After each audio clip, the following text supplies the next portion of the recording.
अस्सलामुअलैकुम दोस्तों, आज मैं आप लोगों के लिए एक बेहद बेहतरीन वीडियो लेके आई हूँ जिसमें एक हिंदू पुलिस ऑफिसर ने इस्लाम के बारे में जो कहा, हमारे नबी पाक सल्लल्लाहु अलैहि वसल्लम के बारे में जो कहा, अल्लाह सुब्हानहू व तआला के बारे में जो कहा और लोगों की जो भी गलत फहमियाँ होती है इस्लाम को लेकर, उन सब गलत फहमियों के बारे में कुछ बेहद अहम खुलासा किया है जो कि आप इस वीडियो में देखोगे। मेरी आपसे दरखास्त है दोस्तों, ये वीडियो देखने के बाद अगर आपका भी दिल इस भाई की बातों से खुश हो गया हो, ईमान और भी तरोताज़ा हो गया हो, तो मेरे इस वीडियो को जरूर से हर जगह, हर रिश्तेदारों, दोस्तों के बीच शेयर जरूर करें। आइए दोस्तों, ये बेहतरीन वीडियो देखिए। इससे गुजरते हो और वहां पे अगर किसी किसान और किसी की पैदावार को नुकसान होता है तो उसको बचाओ। इसलिए 84 लड़ाइयां हुई और उन लड़ाइयों में केवल 1014 लोग मरे, दुनिया का सबसे बड़ा रिकॉर्ड है। और जब प्रोफेट मोहम्मद जब मक्का में आए अपने पूरे सैनिकों के साथ, तो जिस मक्का वालों ने उनको अपमानित किया था, जिस मक्का वालों ने उनको पत्थर से मारा था, जिस मक्का वालों को तकलीफ के चलते उनको हिजरत करनी पड़ी थी, उस मक्का वालों को उन्होंने प्यार से जीता। और वो मक्का की जो फतह थी, ऐसी फतह थी जिसमें खून का एक कतरा भी नहीं बना। प्रोफेट मोहम्मद को जितना अपमानित किया गया था, प्रोफेट मोहम्मद की जिंदगी को जितनी तकलीफ दी गई थी, अगर वो चाहते तो जिस समय उन्होंने मक्का में प्रवेश किया, मक्का की फतह की, उसी में हजारों लोगों का कत्ल करा सकते थे, लेकिन एक भी खून का कतरा नहीं बहा और बड़े प्यार और मोहब्बत के साथ उन्होंने मक्का को फतह किया।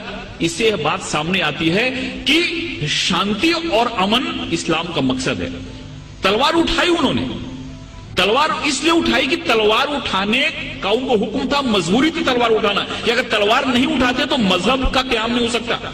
और हर एक जगह गीता में भगवान श्री कृष्ण ने अर्जुन को कहा कि तुम लड़ाई करो, अगर तुम लड़ाई नहीं करोगे तो धर्म की स्थापना नहीं हो पाएगी। अर्जुन वहां से भाग रहा था, अर्जुन ने बोला कि फिर नहीं चला था क्योंकि मेरे सामने तो हमारे सारे रिलेटिव बैठे हुए हैं। भगवान श्री कृष्ण ने कहा कि यहाँ पे धर्म की स्थापना के लिए तुमको लड़ाई करनी पड़ेगी, तुमको लोगों को मारना पड़ेगा। अगर तुमने लड़ाई नहीं की तो धर्म की स्थापना नहीं होगी।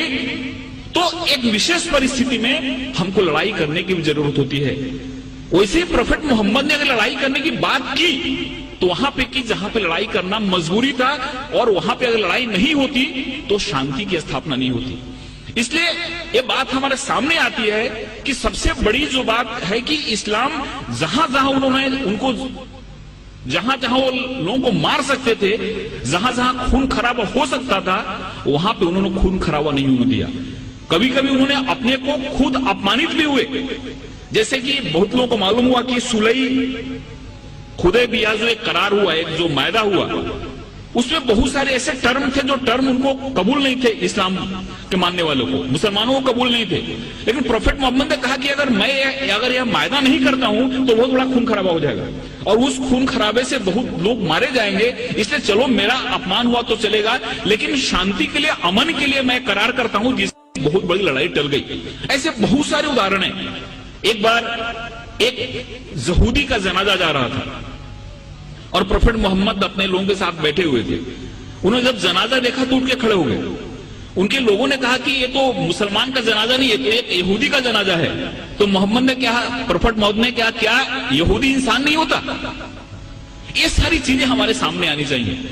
उस बूढ़ी औरत की कहानी मालूम है कि उसको ऐसा लगता था कि यहाँ पे इस्लाम बढ़ रहा है, मोहम्मद नाम का ऐसा शख्सियत है जो सबको इस्लाम में ले जा रहा है, इसलिए वो गांव छोड़ के जा रही थी।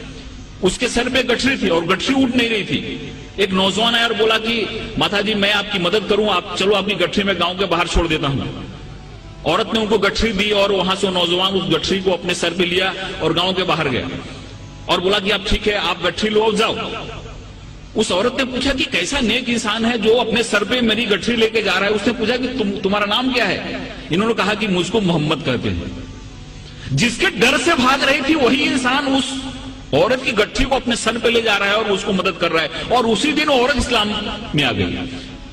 जो औरत प्रोफेट मोहम्मद के सर पे हमेशा कचरा फेंका करती थी नमाज के जाते समय, रोज कचरा फेंकती थी उनके सर पे।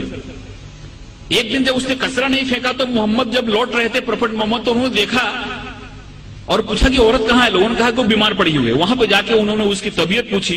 उस औरत को लगा कि जिस इंसान को मैंने इतनी तकलीफ दी, जिसको इतना मैंने अपमानित किया, जिसके सर पे मैंने कचरा फेंका, वो कैसा इंसान है कि मैं मेरी तबीयत बिगड़ने पे मेरा हाल पूछने आ रहा है। और वहां पे इस्लाम उसने कबूल कर लिया।